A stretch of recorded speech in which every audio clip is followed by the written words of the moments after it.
بسم الله الرحمن الرحيم الحمد لله رب العالمين والعاقبة للمتقين ولا عدوان إلا على الظالمين ومركلة إيو بدشيني براء قونتا وحن هالكي كسي وضي دونا هدي على 10 اللي تحناها كساب سنة بروغرام كويك بوك إنغو كحالين إني كنا سميني شركة اسمه waxaan maanta doonayaa inaan halkii hadii ala raaka si wado 10kii toddobaad ayaan maanta halkan ku duubaynaa hadii ala raado kan waa 10kii toddobaad marka 10kan toddobaad waxaynu ku eegi doonaa hadii alla ka dhigo inaynu abuurno sidoo kale wax loo yaqaano kharashyo guud waxaan soo abuurnay 10radii u dambeeyay oo 10kii lixaad u dambeeyay ku dhameystirnay labadii kharash aynu bixinay kharashka gacanta iyo kharashka alaabta aynu bixinay wax kale oo soo abuurnay 10kii shanaad haasna inaynu guryaha shirkadu qandaraas ku qaadan doonto aynu iyagana soo abuurnay maanta waxaan doonayaa markaa inaan tuso hadii la ilaado wax loo yaqaano kharashyada aan inta aynu soo sheegnay hayn ee kale ee shirkadu u baahan tahay marka kharashyada maxaa ka mid noqonaya waxaanu leenahay markaa kharashka waxaanu ugu horeysiinaa kharashka loo yaqaano kharashka maamul ee xafiiska marka waxa la horta barnaamijkeeni waqayalka yaalay noo soo kici laba goor saa guji barnaamijkeeni noo soo kici marka kharashyadani waxa way runtii way ka duwan yihiin kharashyadii hore soo abuurnay labadii kharashay hore kii gacanta iyo kii alaabta labadan kharash ama kharashyada dambe imka abuur doono waxay noqon doonaan marka kharashyo guud oo guryaha ay shirkadu qaadan doonto si guud looga jarayo kharashyadii horena waxay ahayn kharash mid waliba ku adiskaraysan oo lagu loo allocate gareeyay meel khaas ah ama guri khaas ah markaynu ku wada hadalno luqadda accountingka kharashyada waxaynu u bixinaynaa waxaynu odhanaynaa waxa la yiraahdaa waxa weeye waa overhead baa ama kharashyada guud sida guud looga jarayo marka looga jarayo guryaha aynu qandaraas ku qaadano marka halkaa ugu horeyn waxaad inoo gelisaan passwordkeeni wuxuu ahaa saad uu hore ugu weydeen damal 123 aynu kusoo geli jirnay shirkadeeni damal 123 marka waxaan mar walba ardayda ka codsanaya insha Allah taala in casharada hore si macnaa u sameeyaan in casharada hore soo daawataan idinkoo gelaya channelka Baraa Aqoonta oo ku baahan internetka ka baaraya ama Google gareynaya wax la markaa adaynu ku yar noqono halka hore reportkeeni waxa leenahay report adaynu shirkadeeni yara eegno waxaan tagaynaa halka ay ku qorantay report company and financial bin tagaynaa waxaan la soo raacaynaa halka ay ku qorantay balance sheet standard marka waxa leedahay halka all inooga dhig si aynu wada aragno all inooga dhig marka halka wali waxaad arkaysaan balance sheetkii shirkadu inuu yahay ever inuu yahay wax aynu ku darnay inuu jiro waxa aynu soo sameeynay 16 hore ka soo bilownay wuxuu ahaa setting up-ki inaynu sameeyno inaynu qaab dhismeedkii shirkadda sameeyno marka maanta waxaan saan hore u sheegay waxaan sameynayaa kharashyo kale oo aan ahayn kharashyada aynu hore soo sheegnay marka waxa lagu horeysiin doonaa kharashka loo yaqaan kharash maamul wixii xafiiska ku saabsan marka waxa seen caadada ahayd waxa inoo soo furaysaa halka ay ku qoran tahay list waxaan tagaynaa marka chart of account halka ay ku qoran tahay chart of account marka tagto waxaad soo furtaa halka ay ku qoran tahay account waxaan leenahay marka new halka ay ku qoran tahay marka expense baynu ku dhufanayna continue expense marka la rabo continue halka waxaan ku qornaa marka ay ku qoran tahay account name waxaan ku qoraynaa wax loo yaqaano kharash maamul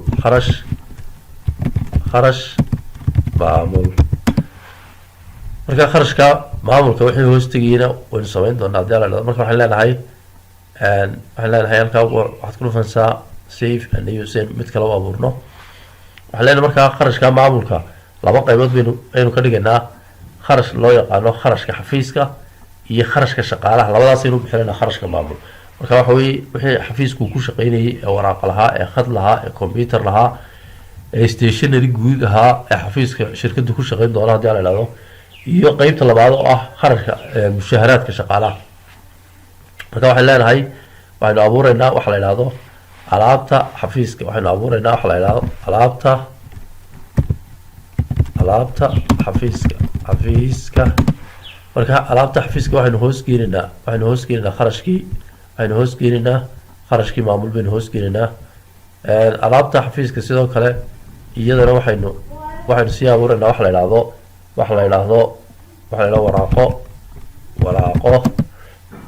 waraaqaha markaa waxaan hoos geynayaa iyadana waraaqaha waxaan hoos geynayaa alaabta xafiiska ayaan hoos geynayaa waxaa kaloo aan waayahay waxaa kaloo aan qorayaa waxa la yidhaahdo khad waa khadkii markaa uu ku shaqeynay computerka ugu shaqeynayay khadka isagana waxaan hoos geynayaa khadkaasi tii imika oo kale waxaan hoos geynayaa halkaa in ku qoray kharashka alaabta labadaa markaan sameeyo ee aan ku xidhay labadooduba waxaan ku xidhay kharash maamul ayaan ku xidhay alaabta xafiiska khadka iyo allahuma salli calaa maxamed waraqaa halkaa markaa waraqaa waynu sixi doonaa waxba ma laha waxaa leeyahay markaa safe and close markaan idhahdo qeybta labaad markaa halkeen ka abuuraya qeybta labaad aynu bixinay shaqaalaha xafiiska halkeen ka abuuraya waxaad tegaysaa saynu u abuurno shaqaalaha waxaan tegaynaa halka ay ku qoran tahay employees kadibna waxaan ku dhufanayaa employee center marka waxaan leeyahay halka ay ku qoran tahay new employee baad tegaysaa marka waxaan leenahay personalka halka ay ku qoran tahay waxa ugu horeysa magaca aynu qorayno marka tusaale ahaan xafiiska waxaa ka shaqeynaya dad shaqaalaha oo xafiiska ka tirsan marka tusaale ahaan waxaynu u bixinaynaa magacyo iska soomaaliya inagu la baxaynaa waxa doontaad ula bixi doonta hadii la waxa ula baxaya markaa galool marka galoolkaasi shaqo gaar inoo qabtaan galoolka tusaale ahaan waxaynu odhanaynaa waxa weeye galoolkaas waxa weeye tusaale ahaan waa xisaabiye oo kale xisaabiye halkaas aynu ku qornaa marka galool marka tirahdo waxaan leenahay waa xisaabiye galoolkaas waa maxay waa xisaabiye ayaan leenahay waxaan leenahay okay waan kaa siinayaa marka galool xisaabiye oo halkaa inoo soo galay waxaan kaloo ku darsanaynaa mid kalena waan ku darsanaynaa nin kaloo la yidhaahdo qurac oo isagana qurac dhirteeni baynu la baxaynaa marka quracaasina markaa waxa weeye isaguna waa quracaasi waxa weeye waa khasnaji ayaan leenahay khasnaji isaguna waa khasnaji marka waxaa xusid mudan halkaa adresska contact ay ku qoran tahay address and contact additional info conversation waxaasoo ay ku qoran tahay waxay u baahan tahay marka faahfaahin kaloo dheeraada marka innaga waxaa u geli mayno mar haddaynu si kooban wixii u dul marayna waxaan leenahay marka intaas koobaynaa marka waxaan leeyahay kaana okc waxaa kaloo kusoo darsanayaa nin kaloo la yidhaahdo waxaa kusoo darsanayaa nin kaloo la yidhaahdo maraa waa geedka maraaga la yidhaha waxaan leeyahay isaguna waa maxay waa maraagaas waa maxay markaa isagu waxa weeye waa civil engineer maraagaasi waa ninka xafiiska nooga shaqeeya civil engineer baynu odhanaa waa ninka civil engineer marka ninkaas waa ninka saayadka hadhow tegi doona waxaan kormeeri doona hadii la ihahdo waxaa kale kusoo darsanaynaa mid kale kusoo darsanaynaa waxaan kusoo darsanaynaa marka mid kale waxaan leeyahay employee waxaan tegaysa employee center aan ku celiyo waxaan leeyahay employee markaa ku dhufo waxaan leeyahay markaa isagana waxaan leeyahay sogsog oo kale tusaalaan sogsogaas waa maxay si waa darawalka xafiiska ama aan idhaahdo waa designer sogsogaas waa maxay waa designer waa ninka shaqadaha inoo sameeya waxaa kaloo kusoo darsanayaa nin kale waxaa kusoo darsanayaa cadaad tusaale ahaan cadaadaas waa maxay waa darawal baynu leenahay darawal cadaadis waa ninka darawalka ee markaa gaariga xafiiska wada waxaan kusoo darsanayaa mid kale waxaan leeyahay markaa waxaan leeyahay tusaale ahaan waxaan kusoo darsanayaa kale waxaan kusoo darsay jerin oo kale jerinkaas waa maxay waa nadiifiso ama waa nadiifiya baynu leenahay xafiiska qofkii loo nadiifinayay nadiifiye ama nadiifiso way ruux dumar kulli bay noqonaysaa marka waxaan leeyahay halkaa waxaan abuuray shaqaalaha rasmiga permanentiga ee xafiiska ka shaqeyn doona hadii la idhahdo waxa weeye cadaad baa ugu horeeya darawala galool oo xisaabiye ah qurac oo khasnajiya jerin oo nadiifisa allahuma salli calaa maxamed ninka la dhahdo mara oo civil engineer sogsog oo designer intaasa markaa halkaa kasoo darsanaya marka intaana qaabkaas aad u abuuraysaa shaqaalahaas marka waa maxay waa shaqaalaha permanka ee hadhow looga shaqayn doona xafiiska haddii la dhahdo marka waxaan iyagana doonaya inaan casharkan aan idinku tuso iyagana inaynu iyadana abuurno kharashyo kale oo guud oon intaa mid nahay marka kharashyada guud ee kale iyagana maxaa kamid noqonaya iyagana inoo soo fur charta fakunka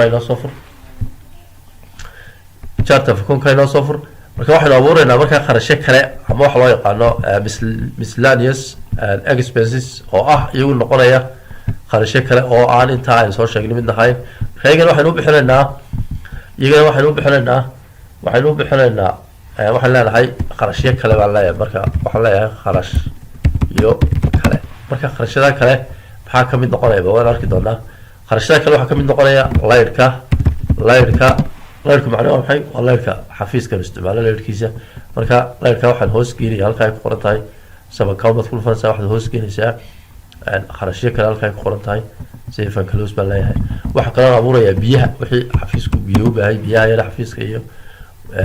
wixii markaa running cost-ka xafiiska waxaa leeyahay marka kharashyo kale ee halka ku xidhaya waxa kale oo aan doonaya inaan iyagana abuuro allahumma salli calaa maxamed internetka xafiiska oo kale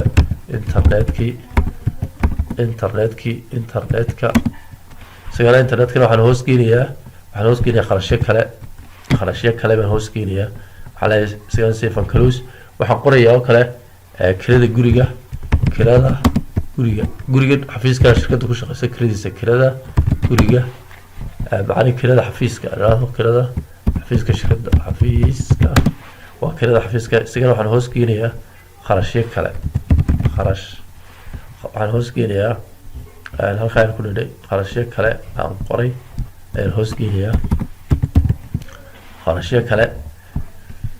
waayahay intaasina waxa weeye waa kharashyada kale ee iyagana hadhow inoo dul soconaya marka waxaad ogaataan kharashyada labada kharash imika sameeyey aan u bixiyay kharashka maamul ee laba u kala qaaday aan idhi kharashka shaqaalaha iyo kharashka xafiiska aan idhi iyo kharashka kale aan idhi kharashka kale guud ama kharashyada kale waxaad ogaataan labadaa kharashee kale inay yihiin kharashyo hadhow ka dhaxay doona si guud loogu dalacayo wixii markaa aynu ka helo guryaha aynu qadaraas ku qaadano wixii naga soo gala dakhliga inaga soo gala si guud looga jaraya macnihi guri waxba laguma alowkeedgaraynayo ama waxba toos looguma xidhayo laakiin si guud baa looga jarayaa kharashyada marka waxaan kusoo gabagabeynayaa inaan hal kharash oo kale kusoo darsado kharashkaasi markaasi kharashka cusub maaha kharashkii shaqaalaha halkii aynu nidhi ayuun baynu ku xidhaynaa un allahuma salli calaa maxamed hadhow waynu ku xidhi doonaaye waxaynu u abuuraynaa un kharash la yidhaahdo mushaharaadka waa halkaynu hadhow ku ururin doono haddii la idhaha wixii mushaharay naga qaataan shaqaalahaas waxaan leenahay kaasina waa maxay markaa kaa mushaharaadka isaga meel ma hoos geenino tusaale ahaan isaga waxba kuma xidhayno shaqaalaha si guud maynu hadhow uga jarayna hadhow ugu ururina un haddii la idhahdo marka waxaan leeyahay saasumaa ku abuurayaa marka waxaan leeyahay ka noqo waayahay marka waxaan doonayaa inaan casharka qeybta ugu dambeysa kusoo gabagabeeyo inaynu iyagana abuurno haddii la idhahdo wixii bangiyaa ama saadada lama raaca ee xafiisku hadhow ku shaqayn doono marka waxaan leeyahay isagana chart of account baan ka abuuraya waxaan leeyahay list baan tegayaa chart of account baan ka abuuraya waxaan leeyahay markaa waxaan leeyahay iyadana waxaynu samayn doonaa haddii la idhahdo waxaynu abuureynaa tusaale ahaan bangiyada ay shirkaddu hadhow ku yeelan doonto accountnada ayaynu iyadana sameynaynaa iyo wixii saadada aynu u baahanay marka waxaynu samayn doonaa marka waxaad ogaataan kii hore iminka expense buu ahaa kan iminka aynu sameynayna waxa weye meel wax lagu urursado marka waxaan leenahay income maaha expense maaha fixed asset maaha marka waxaan leenahay waa bank waa meel wax lagu ururiyo bankkaasaan ku dhufanayaa banka marka ku dhufto waxaan leeyahay halkaa ay ku qoran tahay waxaan leeyahay tusaale ahaan dahabshiil bank baan leeyahay dahabshiil bank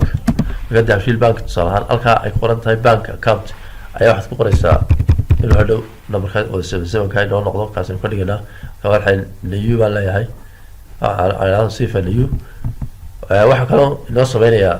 laba lambaroo saadada oo hadhow iyagana lacagta ku urursano saadka tusaalahaan isaguna wuxuu noqonayaa 4 kale tusaalaha ama 5 kale isagana sifa close baa leeyahay waxa kaloo abuuraya waxa la yiraahdo dahab hadhow adu meesha joogto kolba wixii dee shirkadii ka shaqeeya ayaad abuuraysaa magacyada markaa waxaa doontaa la baxaysaa marka kaan waxaan leedahay 3 baysan ka dhiganaa marka halkaa waxaan iyagana ku darnay labada qaybood iyagana waxaan ku darnay baanankii markaa shirkadu ay hadhow wax dhigan doonto haddii aan leedahay marka wixii markaan abuuray halkay kasoo eegaya tusaalahaan waxaan leeyahay halkan list baan tegaya waxaan leeyahay chart of account tusaalahaan waxaan abuurnay markaa dahabshiil waxaan abuurnay tusaalahaan dahabshiil bank waa kaa waxaa kaloo abuurtay saadkiina waa kaa dahabkiina waa kaa marka guud ahaan maanta waxaan doonaya cashirkeena insha allahu tacaala inaan intaa kusoo gabagabeeyo oo saan inoogu dheeraa videogu marka halkaa maanta haddaan iyo dib ugu noqdo waxaynu ku abuurnay laba kharash oo inu bixinay kharash maamul iyo allahumma salli calaa maxamed oo aynu laba si kala qaybnay oo nidhi kharashka xafiiska iyo kharashka shaqaalaha waxaa kaloo abuurnay kharashyo guud oo iyagana aynu sii hoos keenay live-kii biyihii internetkii iyo kiradii guriga waxaa kaloo aynu abuurnay akoonadii ay shirkadu hadhow wax ku urursanaysay inagoo dahabshiil account ka samaynay isla markaana saad iyo dahabna samaysanay marka intaasaan kusoo gabagabeynaya cashirkeena insha allahu tacaala cashirkan waa cashirkii 7aad waxaad la socon doontaan cashirkan xiga waa cashirka 8aad marka dhammaan ardayda waxaan ka codsanayaa runtii inay soo daawadaan casharada hore ee ku jira channelka bara aqoonta waxaa kaloo idinka codsanaya runtii inaad nagu dhiirigelisaan inaad subscribe saartaan comment garaysaan oo wixii comment aad markaa haysaan noogu reebtaan commentka hoose aad noogu reebtaan wasalaamu calaykum ورحمة الله وبركاته.